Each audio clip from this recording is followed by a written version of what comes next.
have a spot that's making me itch. Ya. Assalamualaikum warahmatullahi wabarakatuh. Ketemu lagi sama gue Sen Alatas. Dan saat ini gue lagi kedatangan seseorang yang sangat spesial nih guys. Sangat spesial, sangat menginspirasi. Banyak cerita hebat yang beliau bisa ceritain. Di sebelah gue sekarang itu adalah seorang Bapak Brigadir Marsikal pertama Bapak Budi Ahmadi. Beliau ini sekarang menjabat sebagai apa nih Pak? Komandan Lanmut Silas Papare Jayapura. Oh berarti sekarang di Jayapura Di Pak Jayapura. ya? Wah luar biasa. Jadi beliau ini guys adalah bukan saya awalnya pertama kali kita WhatsAppan Pak ya. Iya. Saya ngeliat fotonya tuh Pak, udah waduh beneran juga deh. Wah ternyata pas sudah ngobrol orangnya baik banget guys. Ternyata orangnya tuh bahkan suka bercanda, suka ngobrol. Jadi ada yang salah kayaknya kalau di pemikiran umum, orang pikir yang namanya tentara tuh tegang terus, enggak juga Pak ya. Sebetulnya mereka tuh komunikatif sebetulnya. Iya, betul. Komunikatif, bahkan nggak cuma menguasai bidang yang orang pikir kan tentara kan mengerti sekali tentang peperangan gitu kan, tapi ternyata nggak melulu tentang itu aja ya Pak ya. Iya. Mereka juga ngerti banyak hal gitu, dan banyak banget cerita yang bisa kita kupas nih dari Pak Budi Ahmadi. Nah Pak, saya makasih banyak nih udah dikasih kesempatan untuk recording. Saya yang terima kasih. Saya terima kasih dibantu. Alhamdulillah. Pak Budi ini menulis lirik lagu untuk jadi untuk kebetulan Angkatan Udara sedang menginginkan semua perwiranya untuk sekarang ini kreatif ya. Dan sekarang karena sedang musim pandemi COVID sehingga diminta untuk membuat video sebenarnya video tentang new normal. Karena dari dasar itu kemudian saya ketemu Mas Husen, jadilah New Normal New Spirit. New Normal New Spirit. Jadi lagu New Normal New Spirit itu judulnya udah pasti itu. Udah pasti. Oh siap. New Normal New Spirit. Nanti videonya akan kita posting ya Pak ya? Iya. Di YouTube. Khusus untuk Mas Husen lah. Luar biasa. Gratis ya. Luar biasa. Ini saya sebenarnya cukup terinspirasi. Tadi kita sempat ngobrol-ngobrol Pak. Iya, Kita sempat ngobrol-ngobrol di luar project recording ini juga. Pak Budi sempat cerita banyak tentang pengalaman Pak Budi. Betul. Gimana ceritanya Pak Budi dulu sempat sampai dikirim ke luar negeri ya, yang saya cerita masalah ini ya, bagaimana saya tadi masalah budaya hidup sehat ya, yang saya sampaikan ke Mas Husen bahwa banyak dari kita memang tidak menyadari bahwa kita seharusnya sejak dari usia dini ya menyadari bagaimana memiliki gaya hidup sehat. Dan saya pun karena saya eranya berbeda nih ya, saya udah kalau boleh dibilang saya waktu saya kelas 3 SMA Mas Husen masih masih balita. Masih balita. Iya, beda 17 tahun. Nah, ya. Ini guys salah Beda satu misteri tahun. besar nih. Kalau kalian tebak, saya pertama kali ngelihat Pak Budi itu asumsi saya tuh ini perkiraannya kayaknya sekitar kelahiran 81 82. Iya. Ternyata enggak guys. Jauh ternyata gitu loh. Karena saya ngelihat perawakannya. Nah, itu gimana cara ngejaganya Pak? Kok bisa fit sampai umur segini gitu? Ya, saya salah tebak loh. Tadinya saya pikir 81 82. Jadi saya pun pernah ya, setiap orang kan pernah ngalamin fluktuasi lah ya, atau mungkin bisa katakan fluktuasi atau turbulensi lah dalam hidup itu. Saya juga pernah mengalami hidup yang tidak teratur, makan banyak, olahraga kurang. Ya itu yang saya ceritakan bahwa ketika tahun kira-kira 10 tahun yang lalu lah, saya mulai mendapatkan tipping point lah. Kalau saya selalu mengatakan tipping point, ada satu titik yang ngerubah mindset kita itu. Jadi saat itu saya membaca tentang life expectancy, yaitu tiap tahun dikeluarkan WHO, tapi mungkin tidak banyak juga yang baca bagaimana tentang sebenarnya berapa sih rata-rata hidup manusia Indonesia. Average-nya gitu ya? ya? Average. Yang meninggal, laki perempuan. Itu ternyata WHO itu udah menetapkan, Indonesia tahun 2011 itu ditetapkan laki-laki Indonesia itu akan meninggal di usia 67 tahun, Mas. Sehingga waktu itu saya mulai hitung mundur, wah berarti sisa hidup saya tinggal sekian. Kalau saya hidup sebagaimana laki-laki, gaya hidupnya laki-laki Indonesia yang lain. Makanya terus saya berpikir saya harus berubah nih, saya harus lebih panjang dari itu. Kalau enggak jatah saya 67. Harapan hidupnya. Iya, harapan hidupnya sudah.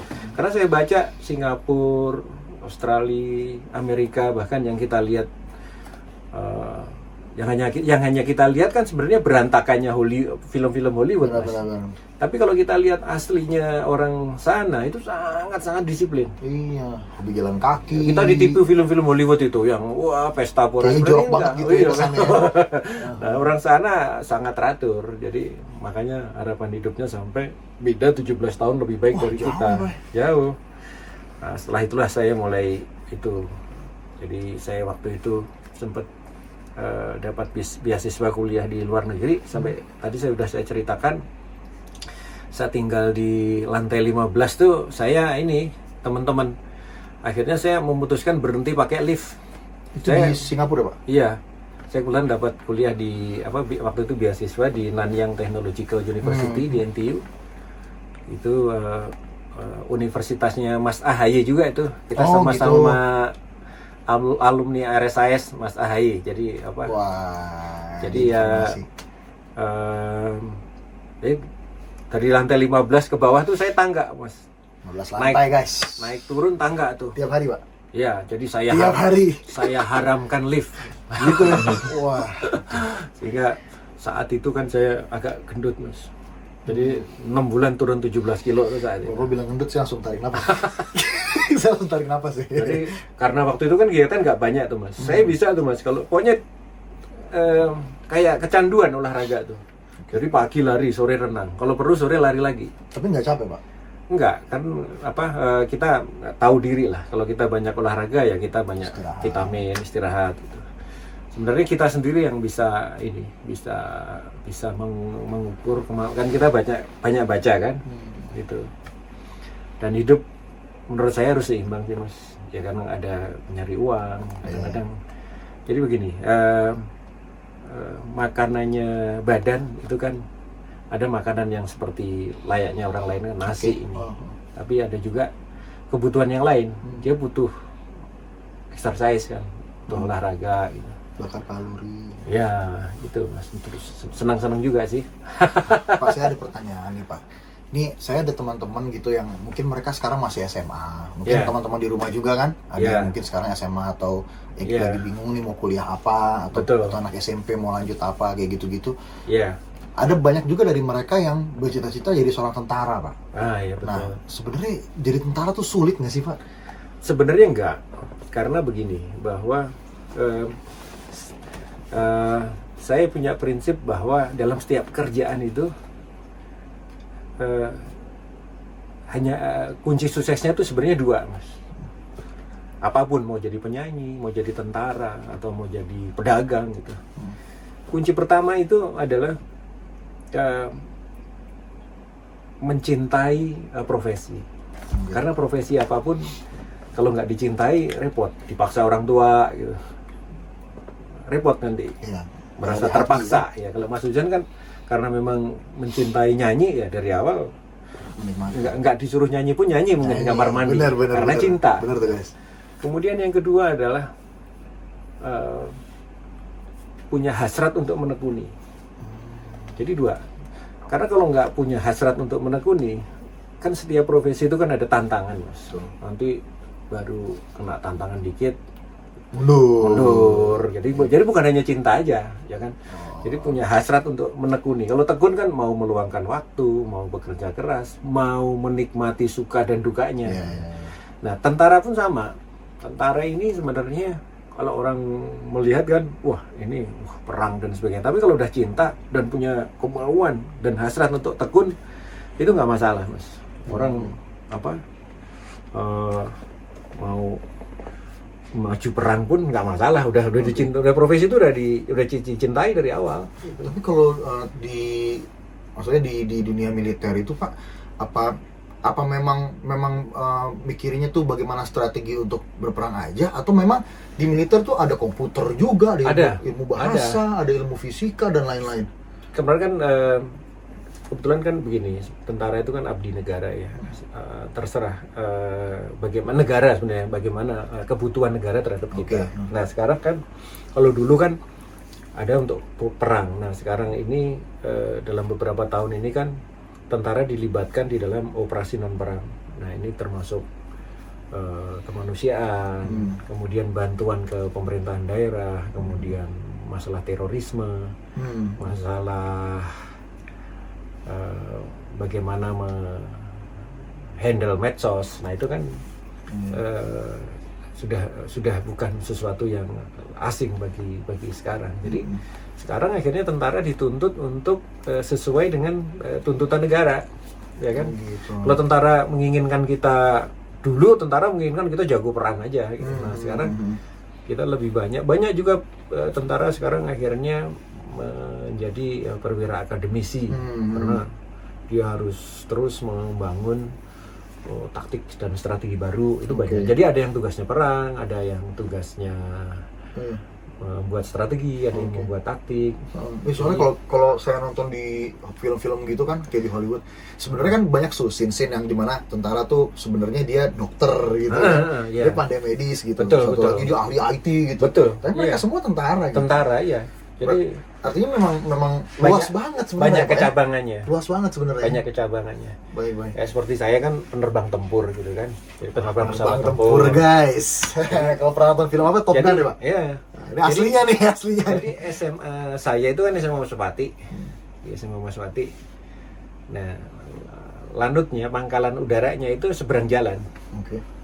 Jadi kalau ditanya, kamu cita-citanya apa? Saya cita-citanya hanya pengen menyeberang jalan aja. Oh gitu? Tahu nggak maksudnya?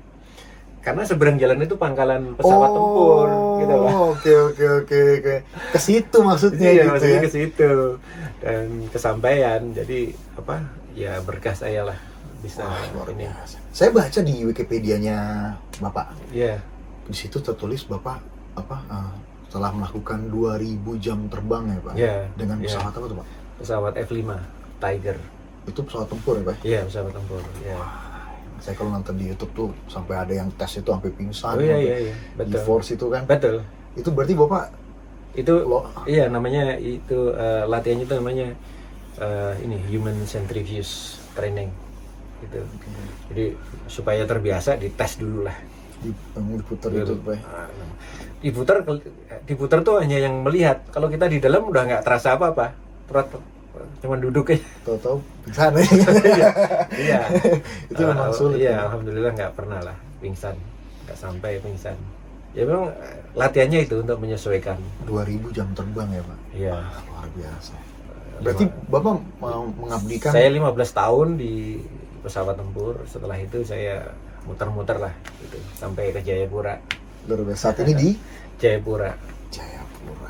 Luar biasa Pak, menginspirasi banget. Makasih banyak Pak Budi. Ya, saya juga terima kasih sama Mas Hussein ya, sudah juga menginspirasi saya. Apa tuh? Gak ada lah. Itu jadi pesan-pesan saya kepada teman-teman bahwa setiap profesi itu tidak ada yang saya selalu bilang ke anak-anak saya bahwa kehidupan yang tanpa tantangan itu hanya ada di cerita-cerita fairy tale di sinetron. Ya kan? Hidup yang nyata itu tidak seindah di sinetron. Jadi selalu ada tantangan, selalu ada cobaan, dan bagi pejuang tangguh itu tolong ikuti tadi yang saya pesankan. Kalau sudah punya profesi, cintai profesi itu dan terus punya tekad untuk menekuni sampai sukses. Betul. Dan makin tinggi tantangan dan ujiannya biasanya kalau lolos habis itu betul lebih tinggi lagi. Jadi besarnya pencapaian itu sebesar juga risiko yang harus dihadapin. dan tantangan yang dihadapi. Siap itu dia. guys, itu pasti kita ngobrol sedikit tapi padat banget maknanya. Pak Budi, makasih banyak. Saya pengen makasih. salaman tapi Makasih, karena lagi salamannya begini. Oh gini Pak. Ikut Bu Siap. Srikolnya nih. Oh, oke. Iya. Terima kasih banyak Pak. Sama, makasih. Ya. Guys, itu tadi pembicaraan kita sama Pak Budi Ahmadi. Kalau kalian pengen tahu profil tentang beliau ada di Wikipedia ya Pak ya. Bisa dicek di situ. Sampai ketemu lagi di video-video gue selanjutnya. Assalamualaikum.